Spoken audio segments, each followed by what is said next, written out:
हरिओम. चिंतन प्रवचन क्रमांक 110 स्थितप्रज्ञ भाग 10 मुक्तीच्या यात्रेवर. असे म्हटले जाते की ब्रह्मांडामधील उत्क्रांती ही आत्मपरब्रह्माची लीला आहे.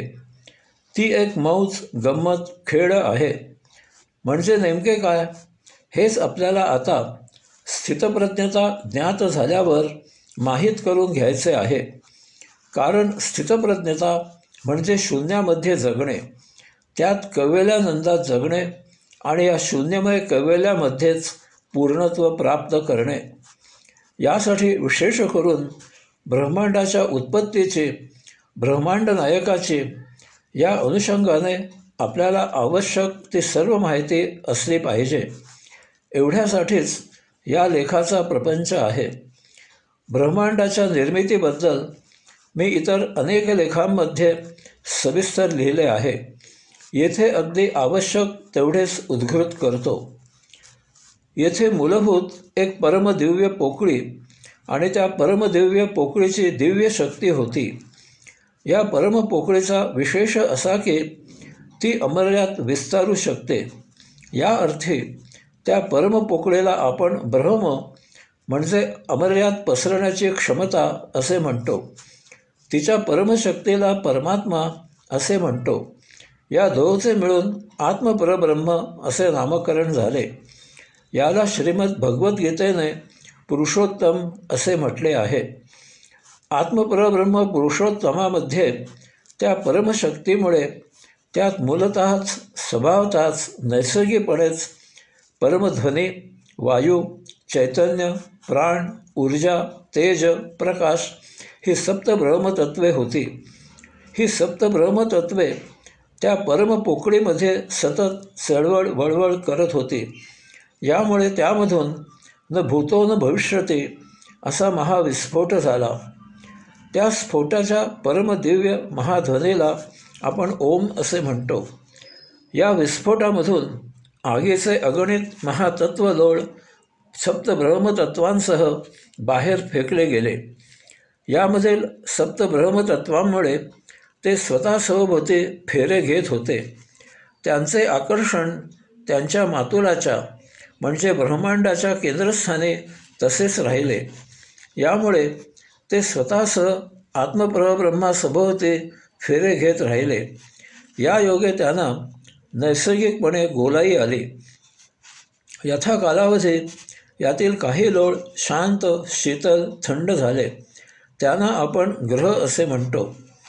त्यामधील काही ग्रहावर सप्तब्रह्मतत्वांमधून आकाश, वायू, तेज, आप आणि पृथ्वी अशी पंचमहातत्वे उत्क्रांत झाली.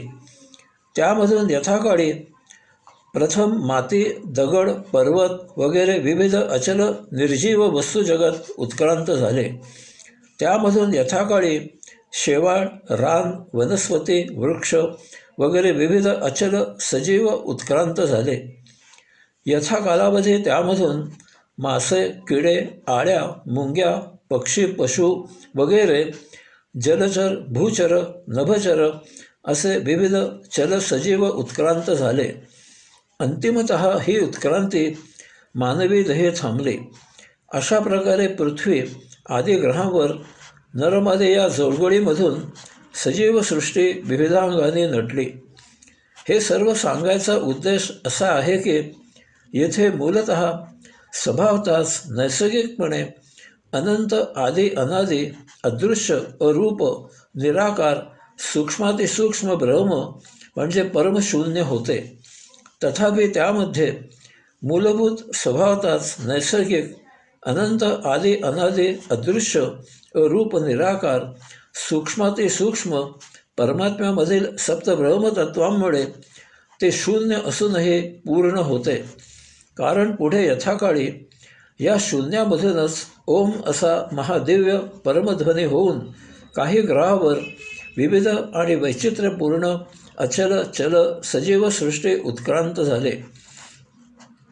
ही अशी विविध उत्क्रांती जरी आत्मपरब्रह्मामधून झालेली असली तरी या अचल चल सजीवाने येथे जड पंचमहातत्वांमधून देह धारण केलेला असल्यामुळे त्या देहाला काळाची मर्यादा आहे. आदी अनादी अमर शाश्वत अशामधून झालेली उत्क्रांती अशाश्वत नाशिवंत कालाधीन आहे. याचा अर्थ आपल्याला स्थितप्रज्ञता प्राप्त करून त्या योगे अशाश्वतामधून उलट दिशेने शाश्वत मर्त्यमधून उलट दिशेने अमर, विनाशीमधून उलट दिशेने अविनाशी प्राप्त करायचे आहे. भौतिकामधून अध्यात्मामधील शून्यत्व प्राप्त होऊन पूर्णत्व प्राप्त करायचे आहे. तीच आत्मपरब्रह्मावस्था आहे. तेच आपले मातुल आहे. तेच आपले वास्तव आहे. या निरूपणावरून आपल्याला उमज येईल की भगवंत श्री गीतेमध्ये अनेक ठिकाणी विविध प्रकारे वारंवार अनेक अशा गोष्टी सांगतात की त्या योगे आपल्याला भगवंत श्री योगेश्वर आत्मपरब्रह्म पुरुषोत्तम म्हणजे काय याचा उलगडा व्हावा. आणि हे जाणून आपण प्रत्येकाने गीतेच्या उपदेशाप्रमाणे आचरण करून या अशाश्वतामधून शून्यत्व प्राप्त करावे आणि अंतिमतः पूर्णत्वात विलीन व्हावे. गीतेमध्ये भगवंत श्रीने त्यांच्या प्रमुख विभूती ऐश्वर्य सांगितल्या आहेत. स्वतःचे विराट दर्शन घडविले आहे. या अनुषंगाने उपदेश केला आहे.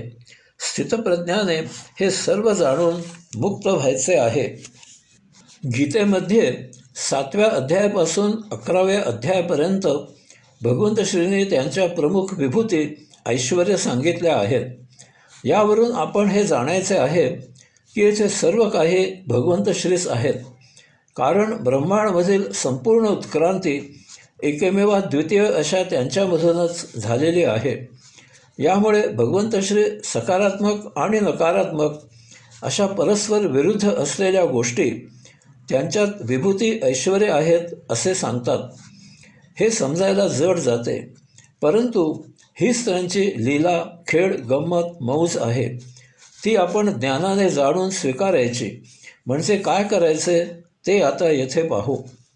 गुलाबाला अति नाजूक, सुवासिक, विलोभनीय रंगसंगती असलेले फूल येते, परंतु ते फूल फांदीवर फुलायच्या आधी येथे काटे यावे लागतात.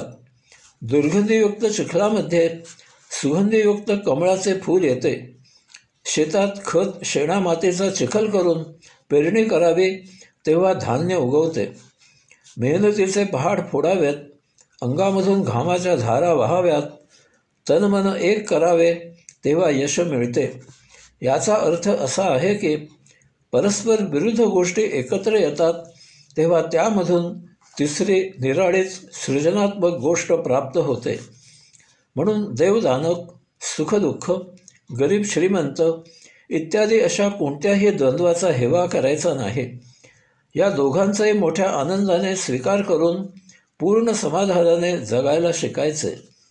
त्या देहापासून दूर तिसऱ्या ठिकाणी आपण सृजन करून जगायचे. ब्रह्मांडामध्ये सर्व काही आत्मपरब्रह्मापासून निर्माण झालेले आहे. यास्तव येथे टाकाऊ, निरुपयोगी, विनाकारण एकही वस्तू किंवा गोष्ट नाही. येथील प्रत्येकाचा या ब्रह्मांडात काही ना काहीतरी उपयोग आहे. यास्तव आपण कशाचाही दुस्वास करायचा नाही. त्यामधील आपल्यासाठी उपयोग आपण शोधायचा आणि त्या दोहोचाही उपयोग करून, किंवा आपल्याला उपयोग नसेल तर त्या दोहोच्या पार पलीकडे सृजन करून आपण आनंदात जीवन जगायचे. दोहोच्याही आहारी जायचे नाही.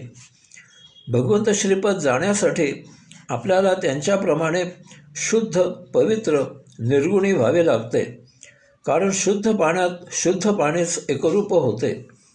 यासाठी आपल्याला आपल्या त्रिगुणांच्या अतीत निर्गुणी व्हावे लागते.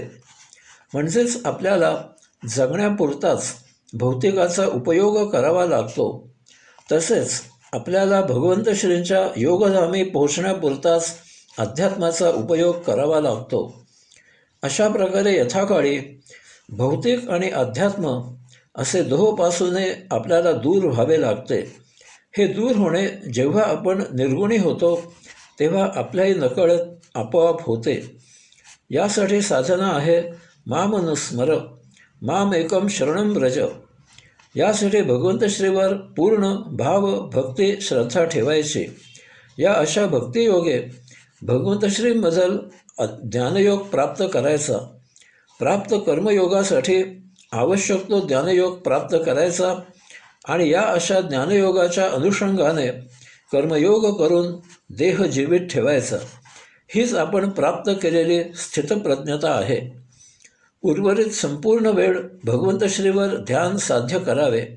यासाठी जेव्हा जितके जसे जमेल तसे स्वतःजवळ एका स्थळी प्रशांत बसावे. श्वास घेतल्यावर तो जेथे अंतःकरणात थांबतो त्या जागी आपले म्हणजे औषात्म्याचे वास्तव्य आहे. त्या जागेवर एकचित्त एकाग्र एकरूप व्हावे. हे थोड्या सवयीने येऊ लागते. यात फार काही अवघड असे काही नाही. या योगे जीवात्म्याचा आणि औषात्म्याचा योग जुळून येतो. तेथेच आपली आत्मयात्रा मार्गस्थ होते. असे नित्यनियमित केले की यथाकाळी आपल्याला ध्यान साध्य होते. कुटुंब, कर्मयोग, समाज याबद्दल आपले प्राप्त कर्तव्य केल्यावर आपण शांत मितभाषी एकल होतो. यथाकाळी आपल्याला समाधी प्रसाद प्राप्त होतो. आपण दार्शनिक होतो. यासाठी आपण सतत लक्षात ठेवायचे आहे की ब्रह्मांडामध्ये भगवंत श्री लीला, मौस, गंमत, खेळ करत आहेत. काय, कसे, केव्हा, किती, का घडावे हे भगवंत श्रींची मर्जी आहे. आपण कोणीही स्वतंत्र नाही. आपण त्यांचे अंशात्मक फक्त सहभिडू, सहखेळाडू, सहकारी आहोत. आपण कुठेही कधीही कोणत्याही प्रसंगी गंभीर व्हायचे नाही. जे जे घडेल ते ते पूर्ण स्वाभाविक भावनेने मोकळ्या मनाने हसत हसत स्वीकारायचे. जराही चिडचिड न करता काही गैर झाले असल्यास ते सुधारायला घ्यायचे.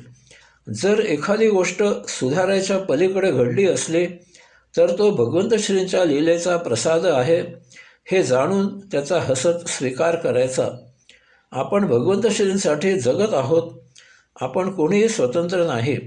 यासाठी भगवंत श्रींचा उपदेश आहे, मामनुस्मर माम एकम शरणं व्रज.